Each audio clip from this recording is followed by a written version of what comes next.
হাড়িখালি। একসময় এই নামটাই ছিল ভয়ের প্রতীক। নাম শুনলেই যেন মানুষের হৃদয়ে ঠান্ডা স্রোত বয়ে যেত। দিনের বেলায় জনমানব দেখা গেলেও সন্ধ্যার পর পুরো এলাকা যেন হয়ে যেত ভূতের শহর।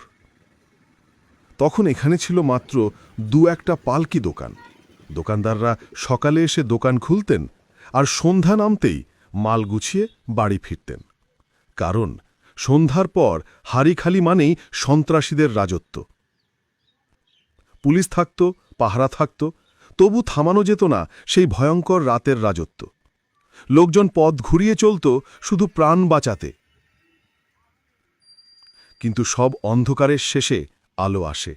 বিগত সরকারের আমলে শুরু হয় পরিবর্তনের হাওয়া। ধীরে ধীরে থেমে যায় সেই অরাজকতা। আজ সেই হাড়িখালি মোড় আর আগের মতো নেই। এখন এখানে রয়েছে খাবারের হোটেল, চায়ের দোকান, রিক্সা ভ্যান মেরামতের গ্যারেজ, এমনকি ইটের ভাটাও গড়ে উঠেছে এখানে। পাঁচপোতা, মাটি কমরা কিংবা বাঁকড়া বাজারে যেতে হলে এই মোড়ই এখন ভরসা।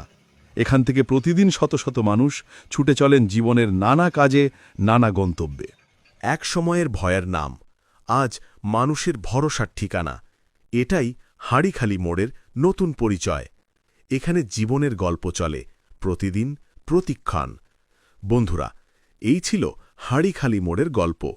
ভয়ের অন্ধকার থেকে আলোর পথে যাত্রা। ভিডিওটি ভালো লাগলে লাইক, কমেন্ট এবং শেয়ার করতে ভুলবেন না। আর সাবস্ক্রাইব করে পাশে থাকুন আমাদের সঙ্গে, সারসার প্রতিটি প্রান্তের গল্প জানার জন্য।